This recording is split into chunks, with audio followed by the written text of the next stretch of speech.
Hola, ¿cómo estás? Soy Chavenato. Muchas gracias por tu visita. Si eres nuevo en el canal, te invito a suscribirte y que actives la campana de notificaciones para que no te pierdas de las próximas entregas. Las enseñanzas de Don Juan, una forma yaqui de conocimiento, por Carlos Castaneda.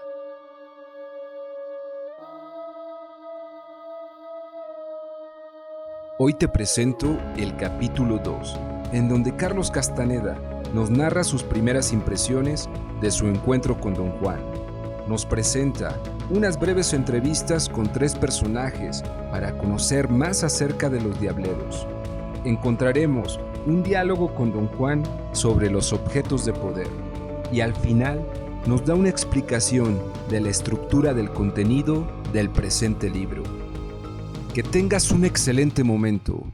Fuerza en donde quiera que te encuentres.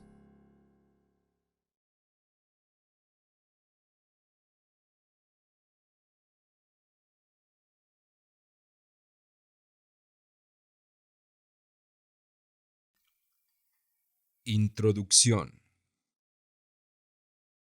Durante el verano de 1960, siendo estudiante de antropología en la Universidad de California, Los Ángeles, hice varios viajes al suroeste para recabar información sobre las plantas medicinales usadas por los indios de la zona. Los hechos que aquí describo empezaron durante uno de mis viajes. Esperaba yo un autobús Greyhound en un pueblo fronterizo. Platicando con un amigo que había sido mi guía y ayudante en la investigación, de pronto se inclinó hacia mí y dijo que el hombre sentado junto a la ventana, un indio viejo de cabello blanco, sabía mucho de plantas, del peyote sobre todo. Pedí a mi amigo presentarme a ese hombre. Mi amigo lo saludó.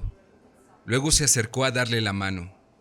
Después de que ambos hablaron un rato, mi amigo me hizo señas de unírmeles, pero inmediatamente me dejó solo con el viejo, sin molestarse siquiera en presentarnos. Él no se sintió incomodado en lo más mínimo. Le dije mi nombre y él respondió que se llamaba Juan y que estaba a mis órdenes. Me hablaba de usted. Nos dimos la mano por iniciativa mía y luego permanecimos un tiempo callados. No era un silencio tenso, sino una quietud natural y relajada por ambas partes. Aunque las arrugas de su rostro moreno y de su cuello revelaban su edad, me fijé en que su cuerpo era ágil y musculoso. Le dije que me interesaba obtener informes sobre plantas medicinales, aunque de hecho mi ignorancia con respecto al peyote era casi total. Me descubrí fingiendo saber mucho e incluso insinuando que tal vez le conveniera platicar conmigo. Mientras yo parloteaba así, él asentía despacio y me miraba, pero sin decir nada. Esquivé sus ojos y terminamos por quedar los dos en silencio absoluto. Finalmente, tras lo que pareció un tiempo muy largo, don Juan se levantó y miró por la ventana. Su autobús había llegado. Dijo adiós y salió de la terminal. Me molestaba haberle dicho tonterías y que esos ojos notables hubieran visto mi juego. Al volver, mi amigo trató de consolarme por no haber logrado algo de don Juan. Explicó que el viejo era a menudo callado o evasivo, pero el efecto inquietante de ese primer encuentro no se disipó con facilidad.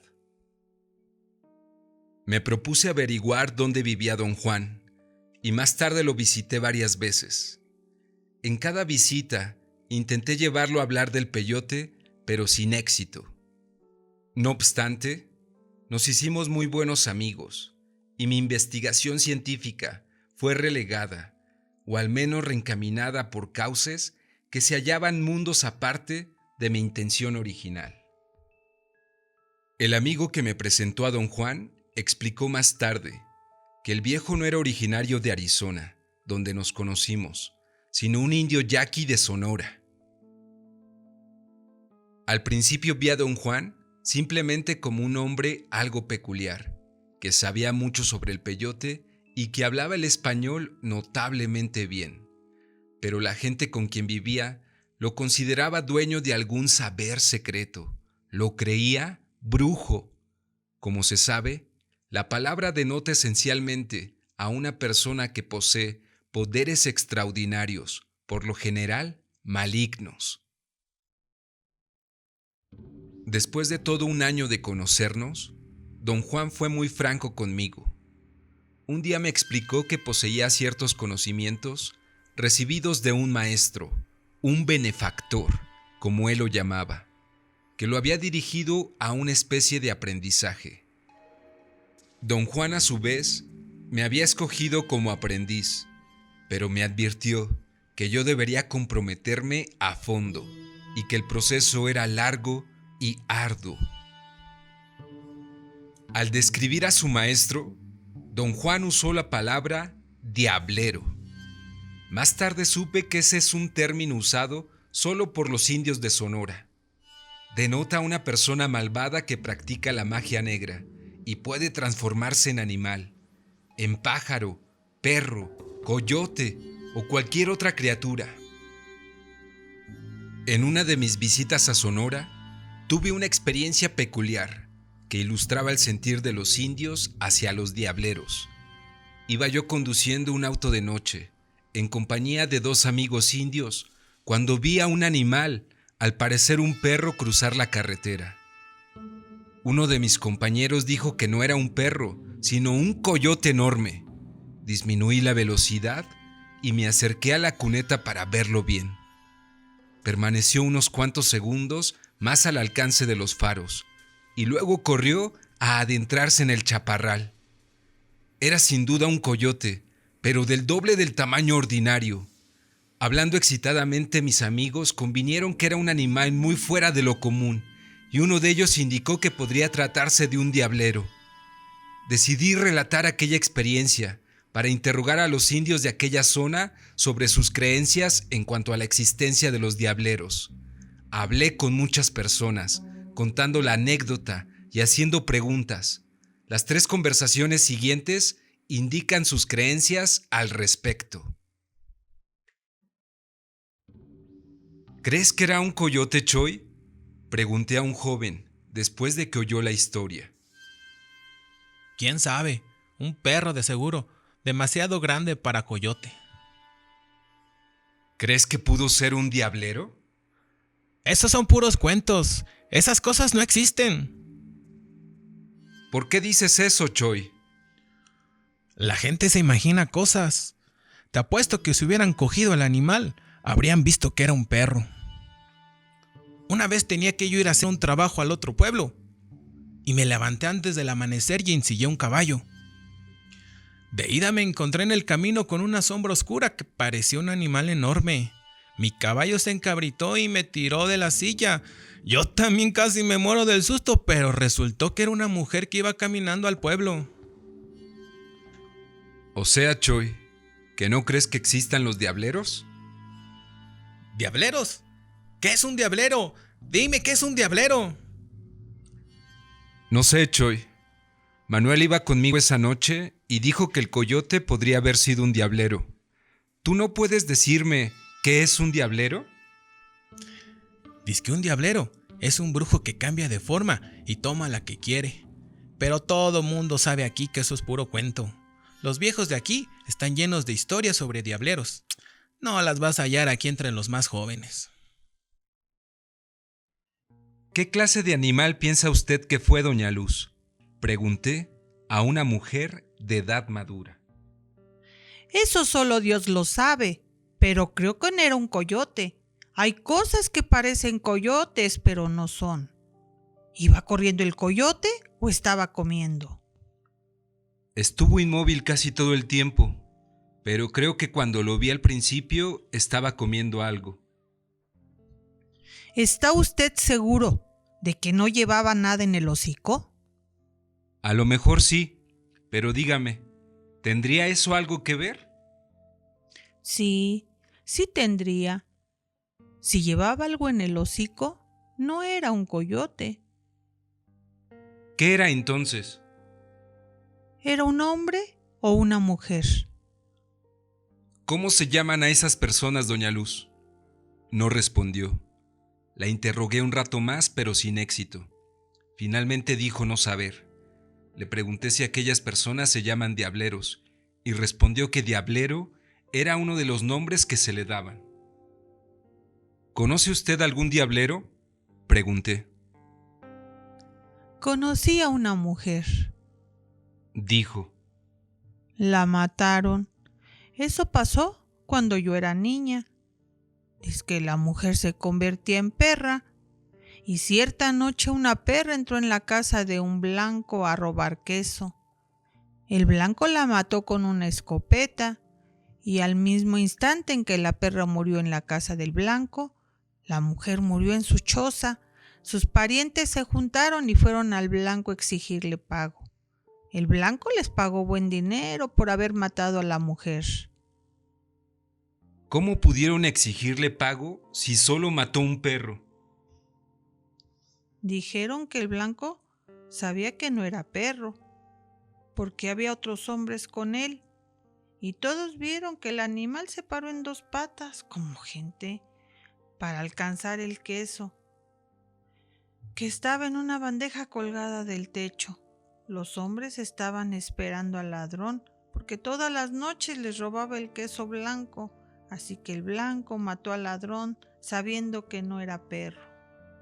¿Hay muchos diableros en estos días, doña Luz?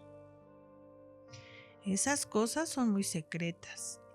Dicen que ya no hay diableros, pero yo lo dudo, porque alguien de la familia del diablero tiene que aprender lo que el diablero sabe. Los diableros tienen sus propias leyes, y una de ellas es que un diablero debe de enseñar sus secretos a algún pariente suyo. ¿Qué cree que era el animal, don Genaro?, pregunté a un hombre muy anciano. Un perro de algún rancho de por ahí. ¿Qué otra cosa? Podría haber sido un diablero. ¿Un diablero? ¡Está loco! No hay diableros. ¿Quiere usted decir que ya no hay o que nunca hubo? En un tiempo sí hubo. Es cosa sabida de todos. Pero la gente les tenía mucho miedo y los mató. ¿Quién los mató, don Genaro? Toda la gente de la tribu. El último diablero que yo conocí mató docenas, quizá hasta cientos de personas con su brujería. No podíamos tolerar eso y la gente se juntó y una noche le cayeron por sorpresa y lo quemaron vivo. ¿Cuándo fue eso, don Genaro? En 1942. ¿Lo vio usted? No, pero la gente todavía lo comenta. Dicen que no quedaron cenizas. Aunque la estaca era de madera verde, todo lo que quedó al final fue un gran charco de grasa. Aunque don Juan tildaba de diablero a su benefactor, nunca mencionó el sitio donde había adquirido su saber ni identificó a su maestro. De hecho, don Juan revelaba muy poco de su vida personal. Solo decía que nació en el suroeste en 1891, que había pasado casi toda su vida en México, que en 1900 su familia fue exiliada por el gobierno a la parte central del país, junto con miles de otros indios sonorenses, y que él vivió en el centro y en el sur de México hasta 1940. Así como don Juan había viajado mucho, su conocimiento podía ser producto de múltiples influencias, y aunque se consideraba indio de Sonora, yo no podía tener certeza para catalogar totalmente su saber en la cultura de los indios sonorenses. Pero no es mi intención determinar aquí su medio cultural preciso. En junio de 1961, inicié mi aprendizaje con don Juan. Anteriormente lo había visto en diversas ocasiones, pero siempre en calidad de observador antropológico. Durante esas primeras conversaciones, yo tomaba notas en forma encubierta. Luego, confiando en mi memoria, reconstruía toda la conversación. Pero cuando empecé a participar como aprendiz, tal método de tomar notas se dificultó mucho, pues nuestras conversaciones se referían a muchos temas diferentes. Entonces don Juan me permitió, aunque tras de vigorosa protesta, anotar abiertamente cuanto se dijera. También me habría gustado tomar fotos y hacer grabaciones, pero no quiso permitírmelo. Serví como aprendiz primero en Arizona y después en Sonora, porque don Juan se mudó a México durante el curso de mi preparación. El procedimiento que seguí fue verlo durante unos cuantos días cada determinado tiempo. Mis visitas se hicieron más frecuentes y más largas durante los meses del verano de 1961, 1962, 1963 y 1964. En retrospectiva, pienso que este método de conducir el aprendizaje impidió que la enseñanza fuera completa, porque retrasó la venida del compromiso pleno indispensable para convertirme en brujo. Sin embargo, el método fue benéfico desde mi punto de vista personal, porque me dio un poco de distancia y eso fomentó a su vez un sentido de examen crítico que habría sido imposible de lograr si yo hubiera participado continuamente sin interrupción. En septiembre de 1965, interrumpí voluntariamente el aprendizaje. Varios meses después de mi retirada, medité por primera vez en la idea de ordenar sistemáticamente mis notas de campo. Como los datos que había reunido eran bastante voluminosos e incluían mucha información miscelánea, empecé por tratar de establecer un sistema de clasificación. Dividí los datos en grupos de conceptos y procedimientos interrelacionados, y después tales grupos en orden jerárquico de importancia subjetiva, es decir, de acuerdo con el efecto que cada uno había tenido sobre mí. En esa forma llegué a la siguiente clasificación: uso de plantas alucinógenas, procedimientos y fórmulas empleados en la brujería, adquisición y manipulación de objetos de poder, uso de plantas medicinales, canciones y leyendas. Reflexionando sobre los fenómenos experimentados, advertí que mi intento de clasificación no había producido sino un inventario de categorías. Cualquier intento de refinar mi plan no daría, por tanto, sino un inventario más complejo. Eso no era lo que yo deseaba. Durante los meses siguientes a mi abandono del aprendizaje, necesité comprender lo que había experimentado. Y lo que había experimentado era la enseñanza de un sistema coherente de creencias por medio de un método pragmático y experimental. Desde la primera sesión en que participé, se me había hecho manifiesto que las enseñanzas de don Juan poseían cohesión interna. Una vez decidido definitivamente a comunicarme su saber, procedió a hacer sus explicaciones por pasos ordenados. Descubrir ese orden y comprenderlo resultó para mí una tarea en extremo difícil. Mi incapacidad de lograr una comprensión parece haber nacido del hecho de que, tras 4 años como aprendiz, seguía siendo un principiante. Resultaba claro que el conocimiento de don Juan y su método de transmitirlo eran los de su benefactor. Así, mis dificultades para comprender sus enseñanzas debieron ser análogas a las que él mismo experimentó.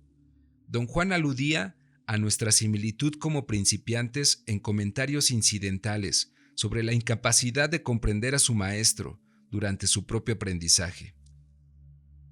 Tales observaciones me llevaron a creer que para cualquier principiante, indio o no, el conocimiento de la brujería se hace incomprensible por las características extranjeras de los fenómenos que el aprendiz experimentaba.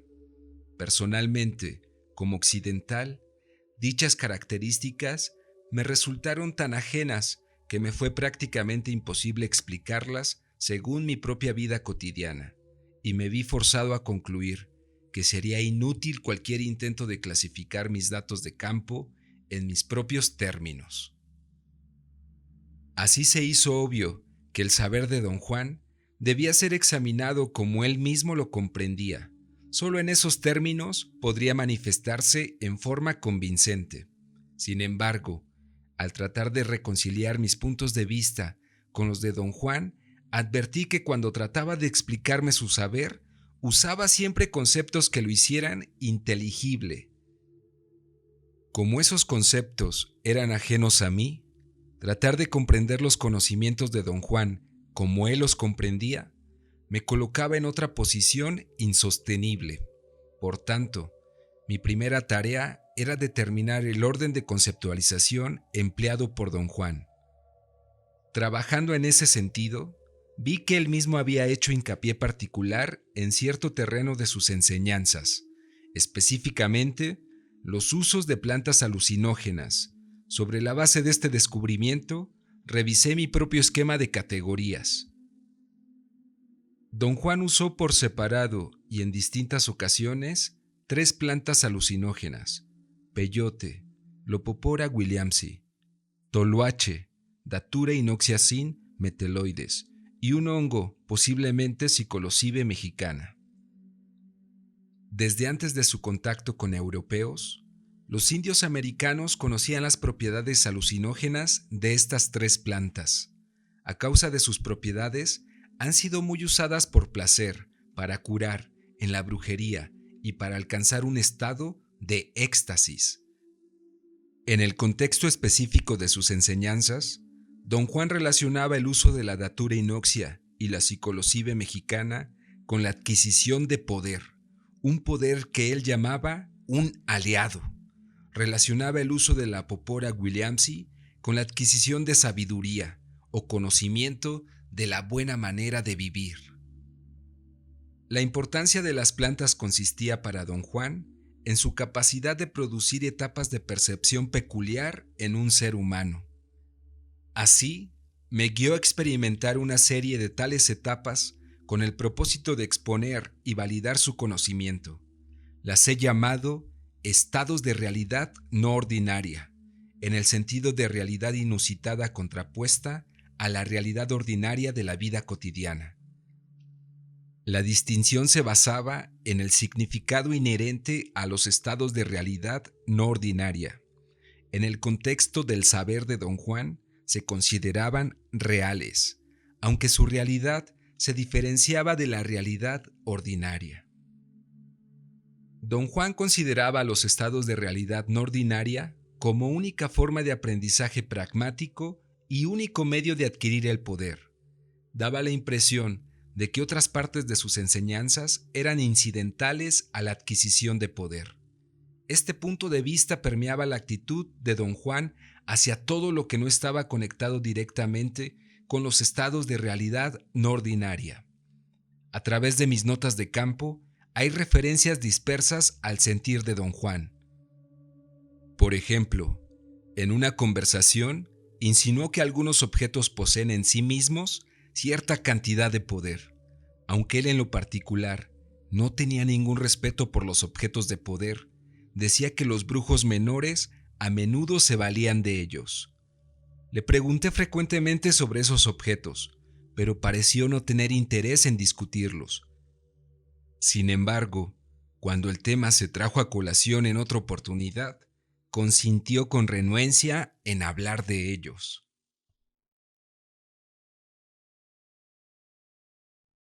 Hay ciertos objetos empapados de poder, dijo. Hay cantidades de objetos así, cultivados por hombres poderosos con ayuda de espíritus amigos. Estos objetos son herramientas. No son herramientas comunes, sino herramientas de muerte. Pero no son más que objetos. No tienen poder de enseñar. Hablando con propiedad, están en el terreno de los objetos de guerra. Están hechos para la lucha. Están hechos para matar cuando se los arroja.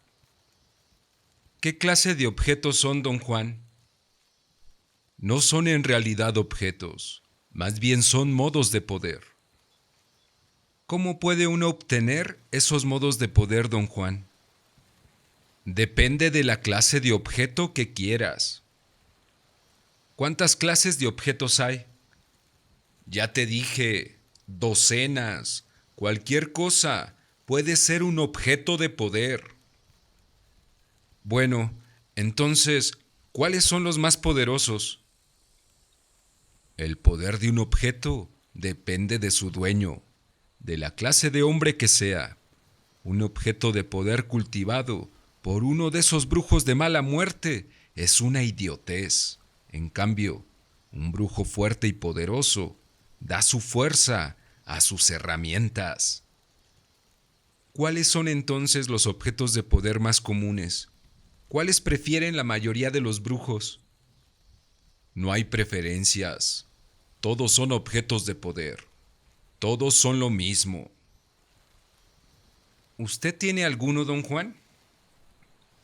No respondió. Solo me miró y se echó a reír. Permaneció callado largo rato y pensé que mis preguntas lo molestaban. Hay límites para esos modos de poder, prosiguió. Pero de esto yo tengo la seguridad que no entiendes ni una palabra. A mí me ha llevado casi una vida entender que, por sí solo, un aliado puede revelar todos los secretos de esos poderes menores y volverlos cosa de niños. Yo tuve herramientas así en un tiempo, cuando era muy joven. ¿Qué objetos de poder tenía usted? Maíz pinto, cristales y plumas. ¿Qué es el maíz pinto, don Juan? Un grano de maíz que tiene una raya de color rojo en la mitad. ¿Es solo un grano? No, un brujo tiene 48. ¿Qué hacen esos granos de maíz, don Juan? Cada uno puede matar a un hombre entrando en su cuerpo. ¿Y cómo entra en el cuerpo? Es un objeto de poder, y su poder consiste, entre otras cosas, en entrar en el cuerpo. ¿Y qué hace cuando entra? Se hunde, se acomoda en el pecho o en los intestinos. El hombre se enferma, y a menos que el brujo que lo atienda sea más fuerte que el brujo que hizo la brujería, muere 3 meses después del momento en que el grano de maíz le entró en el cuerpo. ¿Hay alguna manera de curarlo? El único modo es sacándole el maicito, pero muy pocos brujos se atreven a hacerlo. Puede que un brujo logre chuparlo, pero si no es lo bastante fuerte para rechazarlo, el maíz se le mete en el propio cuerpo y lo mata en lugar del otro. Pero, ¿cómo logra un grano de maíz entrar en el cuerpo de alguien? Para explicar eso, debo hablarte de la brujería del maíz pinto, que es una de las brujerías más poderosas que conozco. La brujería se hace con 2 maicitos. A uno se le esconde en el botón fresco de una flor amarilla. Luego, a la flor se le deja en algún lugar donde pueda quedar en contacto con la víctima, en el camino por donde él pase a diario o en cualquier parte donde acostumbre llegar. Apenas la víctima pisa la flor o la toca de cualquier manera, la brujería está hecha. El maicito pinto se hunde en su cuerpo. ¿Y qué pasa con el grano de maíz después de que el hombre lo toca? Todo su poder entra en el hombre y el grano queda libre. Se convierte en un maíz cualquiera. Puede dejarse en el sitio de la brujería o puede barrerse. No importa. Es mejor barrerlo y echarlo al matorral para que algún pájaro se lo coma. ¿Puede comérselo un pájaro antes de que el hombre lo toque? No, ningún pájaro es tan estúpido, te lo aseguro. Los pájaros no se le acercan. Don Juan describió entonces un procedimiento muy complejo, por medio del cual pueden obtenerse tales maíces de poder. Debes tener en cuenta que el maíz pinto es un simple instrumento, no un aliado, dijo. Cuando hayas hecho esa distinción, no tendrás problema. Pero si consideras que esas herramientas son supremas, serás un tonto. ¿Son los objetos de poder tan poderosos como un aliado?, pregunté. Don Juan rió desdeñoso antes de contestar. Parecía estar esforzándose por tener paciencia. El maíz pinto, los cristales y las plumas son simples juguetes en comparación con un aliado, dijo. Un hombre necesita objetos de poder solo cuando no tiene un aliado. Buscarlos es perder el tiempo, sobre todo para ti. Tú deberías tratar de ganarte un aliado. Cuando lo logres, comprenderás lo que te estoy diciendo ahora. Los objetos de poder son como juego de niños. No me entienda mal, don Juan, protesté.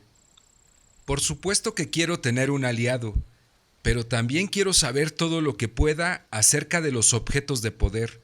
Usted mismo ha dicho que saber es poder. ¡No!, dijo categórico. El poder depende de la clase de saber que se tenga. ¿De qué sirve saber cosas que no valen la pena?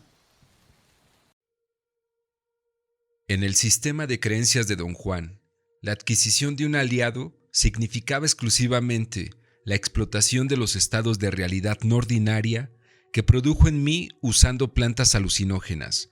Creía que enfocando dichos estados y omitiendo otros aspectos del saber que él impartía, yo llegaría a una visión coherente de los fenómenos experimentados. Por tanto, he dividido este libro en dos partes. En la primera, presento selecciones de mis notas de campo relativas a los estados de realidad no ordinaria que atravesé durante el aprendizaje. Como he ordenado mis notas de acuerdo con la continuidad del relato, no siempre tienen una secuencia cronológica exacta. Nunca describí por escrito un estado de realidad no ordinaria hasta varios días después de haberlo experimentado, cuando ya podía tratarla con calma y objetividad. En cambio, mis conversaciones con don Juan fueron anotadas conforme ocurrían, inmediatamente después de cada estado de realidad no ordinaria.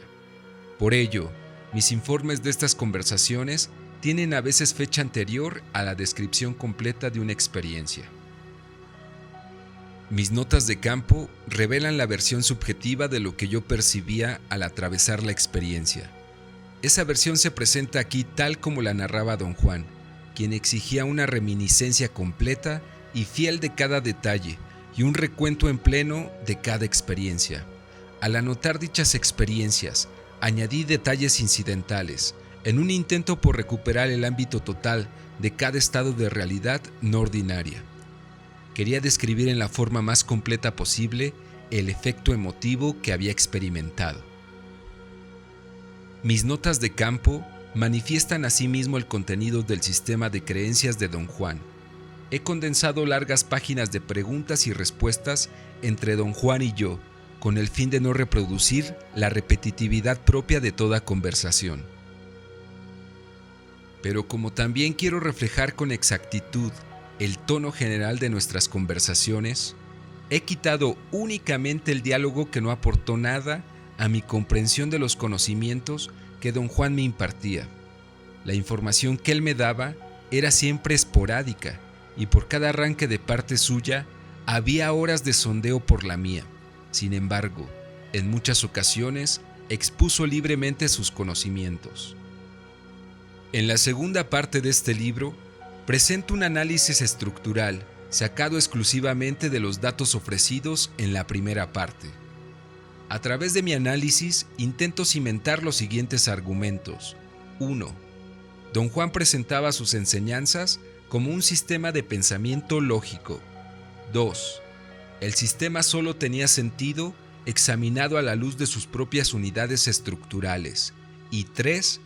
El sistema estaba planeado para guiar al aprendiz a un nivel de conceptualización que explicaba el orden de los fenómenos que había experimentado el mismo aprendiz.